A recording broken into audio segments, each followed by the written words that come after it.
결혼한 지 고작 2년 반 만에 결국 이혼을 하고 말았네요.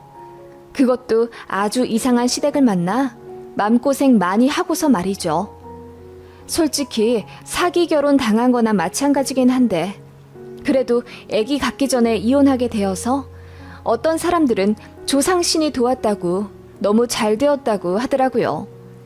미혼 여러분들 정말 결혼 잘하셔야 합니다. 저 같은 케이스도 있다는 걸 알려드리기 위해 글을 한번 써봅니다. 저는 복지 쪽 공무원이고 전 남편은 식품 유통 사업하던 사람이었습니다.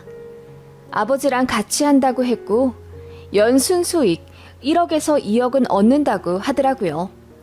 집에 돈도 좀 있고 부모님이 부동산도 여러 개 갖고 계신다고 들었어요. 그 사람과 결혼한 게 꼭 돈 때문은 아니었죠.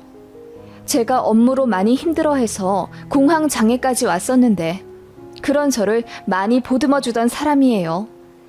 연애 2년 하면서 단 한 번도 저에게 실망 준 적 없고 정말 자상했던 사람이라 이런 사람이면 믿고 노후를 함께해도 되겠다 싶어 결혼한 겁니다. 시부모님도 참 괜찮으신 분들이었어요. 아들 결혼하는데 집 해주는 게 당연하다며 경기도 신도시 아파트 하나 마련해 주셨습니다. 공동 명의도 남편 명의도 아닌 어머님이 갖고 계시던 아파트 중 하나를 내어주신 거지만 정말 감사했어요.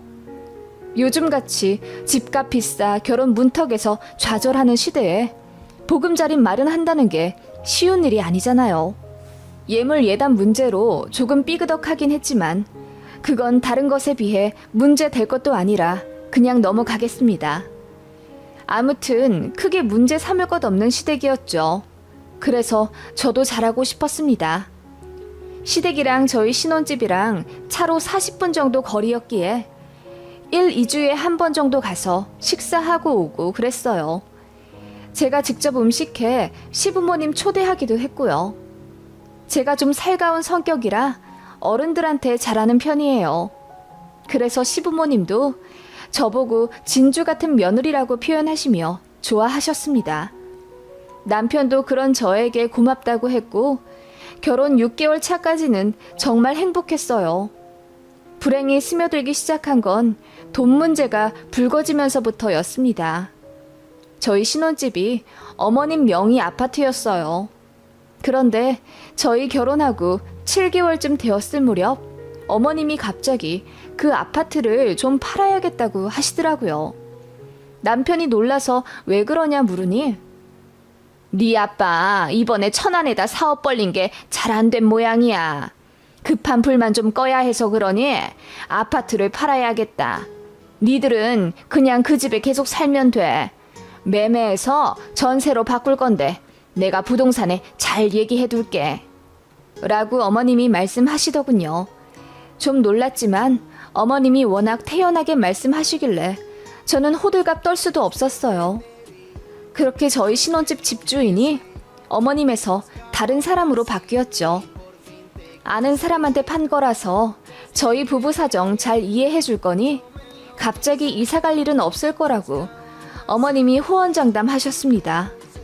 그런데 계약자가 바뀌자마자 집주인이 저희더러 나가라고 하더라고요. 실거주 할 거라면서요. 저희는 이미 돈 3천만 원 들여 인테리어 싹 바꾸고 살고 있던 상황인데 너무 어이가 없었죠. 그래서 어머님께 어떻게 해야 할지 여쭤보았죠. 그런데 처음과 다르게 어머님이 저에게 화를 내며 나가라고 하면 나가야지 뭐. 공짜 집에서 그만큼 잘 살았으면 된 거지. 나더러 이제 뭐 어떻게 하라는 거야. 라고 하시더라고요. 어떻게 보면 맞는 말이기도 하죠.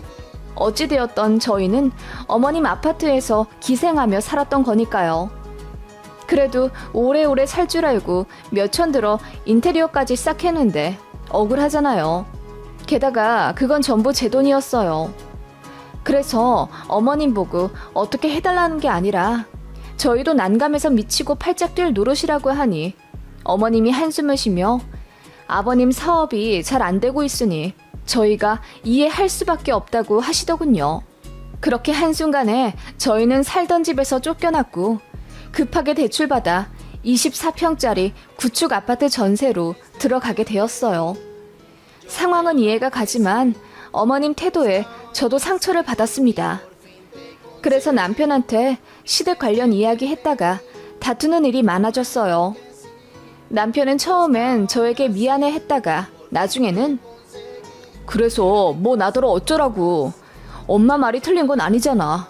우리 엄마 집에 얹혀 살았으면서 변수 생기면 감수할 줄 알아야지. 라며 화를 내더라고요. 시댁과 남편 모두 그렇게 저에게 뭐라고 하니 너무 화가 나면서도 한편으론 정말 제가 지금 속 좁게 행동하고 있는 건가 싶더라고요. 아마도 결혼한 지 1년도 안 된 시기에 일어난 일이라 저도 많이 혼란스러웠던 것 같습니다. 친정에 이야기했더니 부모님도 많이 황당해 하시고 또 화도 많이 내셨어요. 그런데 뭐 이왕 벌어진 일 자꾸 들춰봤자 서로 힘들기만 할 것 같으니 이번 한 번은 이해하고 넘어가자 하시더군요. 그런데 엄마가 저를 불러내 조용히 말씀하셨습니다. 지영아, 결혼하고 3년간은 애기 갖지 마라. 그 말에 저는 엄마를 의아하게 바라보며 왜? 엄마 나보고 빨리 애기 가지라고 했잖아. 나도 나이 들어서 출산하면 힘들다고. 잔말 말고 엄마 말 들어. 임신 최대한 미루고 조심해. 알았어? 엄마 말 꼭 명심해. 친정엄마는 그렇게 저더러 3년간 무슨 일이 있어도 피임을 하려며 신신당부를 하셨습니다. 지금 생각해보면 엄마의 촉은 정말 정확했죠. 아무튼 저는 친정엄마 말대로 최대한 임신을 안 하려고 노력했습니다. 그 와중에 남편은 자꾸 저에게 빨리 애기 갖자며 성화였고 시부모님도 사업상 급한 일 다 처리하고 나니 저에게 미안하다며 사과하시더군요. 그리고 아무렇지 않게 손주 얘기를 하시며 집안에 아기가 있어야 복이 들어오고 화목해진다고 저에게 임신을 재촉하시더군요. 그런데 그런 화기애애한 분위기도 잠시였네요. 신혼집 문제에 이어 또 다른 사건이 벌어졌어요. 아버님이 사업에 법적으로 문제가 생겨서 6개월 정도 영업 정지 처분을 받게 되었습니다. 그 일로 손해가 막심했어요. 아버님은 애써 태어난 척하며 다 수습할 수 있다고 하셨지만 어머님은 이번엔 표정이 심상치 않으시더라고요. 어쩌면 부동산 다 처분해야 할 수도 있다고 하시는데 저까지 마음 졸여지더군요. 저희 부모님은 두 분 다 공공기관 재직하시다 명예퇴직한 분들이시라 한평생 금전적으로 안정적인 집안이었습니다. 사고 싶은 것, 하고 싶은 거 다 하며 여유롭게 살진 못했지만 검소하게 돈 걱정 안 하며 살았습니다. 그런데 사업하는 집안은 정말 매일매일이 살얼음 길이더라고요. 친구 중 한 명이 저더러 사업하는 남자 만나지 말라고 했었는데 왜 그렇게 말렸는지 이제야 이해가 가더군요. 그래도 아버님도 워낙 잔뼈가 굵은 타입이셨고 시댁에서 가진 부동산도 시세 20억이 넘기 때문에 설마 망하진 않겠지 하는 믿음이 있었던 것 같아요. 남편도 아버님이랑 같이 일하면서 이해타산 빠르게 잘 꾸려 나갔었거든요.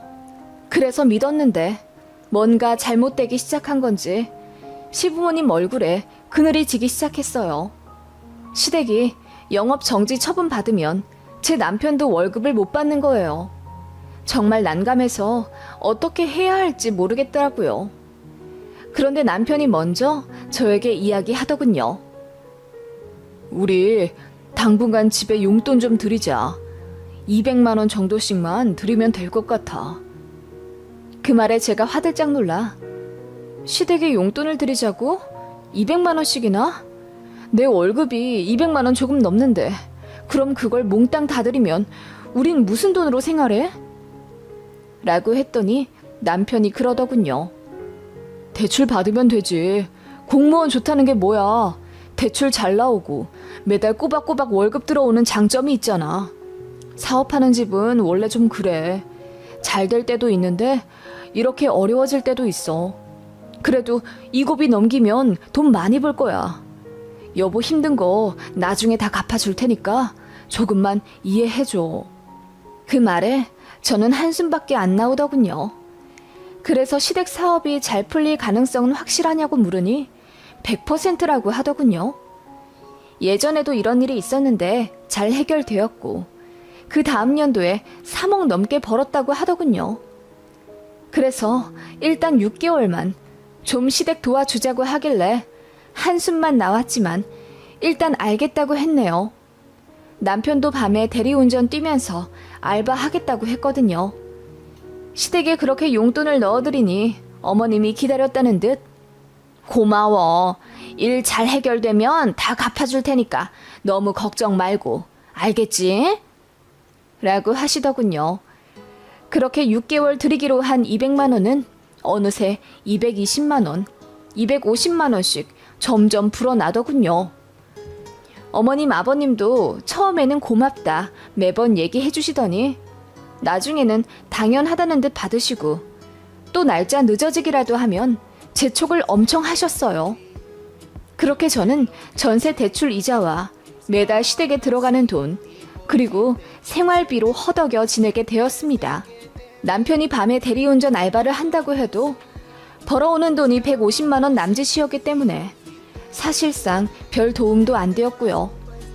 살면 살수록 눈덩이처럼 불어나는 빚을 처음으로 겪어봐서 저는 가슴이 매일 뛰는 불안장애를 겪게 되었어요. 가뜩이나 업무가 힘들어 예전에 정신과도 다닌 적이 있는데 결혼 생활마저 안정적이란 생각이 못 드니 마음이 많이 힘들어지더라고요. 그래서 한동안 끊었던 약을 다시 먹게 되었습니다. 남편도 많이 미안해했어요. 본인도 어쩔 수가 없는 상황에 답답해하는 게 느껴져서 저도 뭐라 원망을 못하겠더라고요. 6개월 안쪽으로 해결된다던 시댁 사업은 설상가상 다른 일이 터져 결국 파산 위기까지 놓여지게 되었습니다.